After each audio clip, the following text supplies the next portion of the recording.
Hello, Gary Westby, champagne buyer with K&L Wine Merchants, here today to talk to you about two vintages from our star of the Saison, Brun de Neuville. Two great vintages, as a matter of fact, that we happen to have in stock both at the same time, both the 2012 and the 2008. Both of these share in common full stainless steel vinifications, complete malolactic fermentation, and also they share both being disgorged for this current batch in June of 2022. So the 2012 spent a little bit more than 8 years on the lees, while the 2008, wow, that's getting to be now more than 13 years on the lees.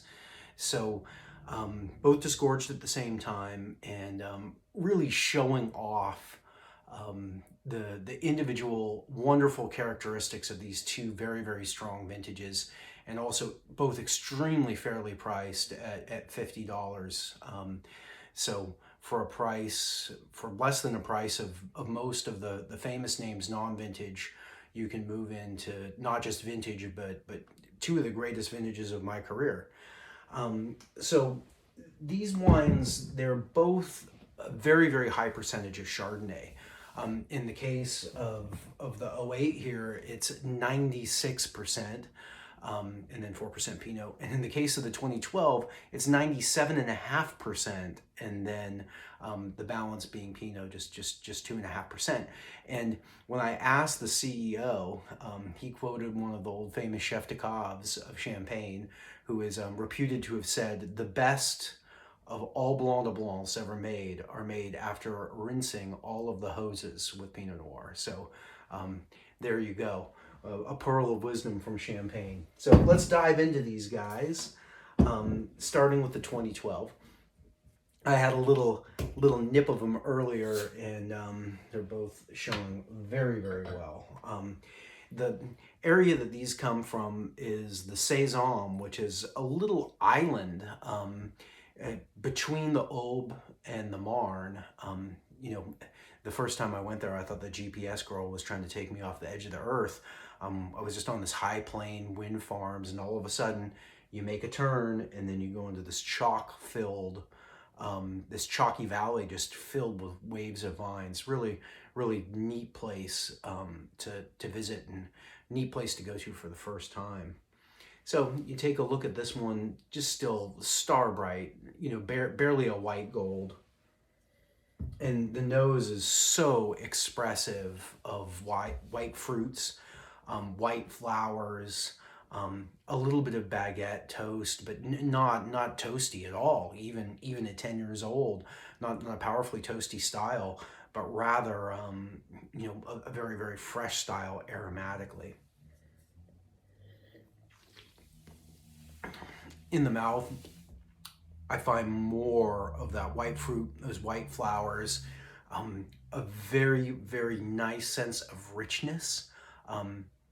Even though this wine is dosed very low, this one's dosed at, what is that? At just 5 grams per liter. It has a very, very nice sense of middle and of some palate weight, and great length, great freshness, nice dry finish. I think that fans of vintage champagne are going to get a huge kick out of this. Interestingly, the 2008, well, is dosed a little higher. This one is dosed at, just check my notes to make sure I'm speaking the truth, 6 grams. That doesn't come as a surprise to me because '08 was so much higher in acidity. And I find this, when I tasted them briefly, to come off as the drier tasting of the two wines, even though the dosage is higher. And that just goes to show you that in the human palate, it's always the balance between the acidity and the sugar that gives our perceived sense of sweetness, and not just a raw sugar number, just the number of the amount of sugar. For example, if you were to have a California Chardonnay from Napa at 6 grams of sugar, it would be, and undrinkable milkshake, with the acidity being lower, not being there to counteract the acidity, or the sugar not being able to counteract the sugar. Poof, you get real sweet real fast with low acid wines. But these 08s are not them. Some of the best acidity of my career. When I got back from tasting the Van Clairs, my dentist said, "What did you do to yourself?" So on this wine, I'm starting to find some of those subtle nutty characteristics that start to pop up when you're getting well north of 10 years old. But still fabulous freshness. I mean, it almost it's almost like you can smell the minerality on it. I know that that's a silly thing to say, but I suppose that the sort of high-toned aromatics of this wine definitely promise a chalkiness that the wine has no problem delivering. Wow. Yeah, I mean, this is what makes 08 so special. It is arrived to have the creaminess, but it is so lively, so bright, so long. At $50, this has to be the best deal in vintage champagne of the year for me. Well, a toast to you, and until next time, I hope to see you here on the Instagram, if not in the store.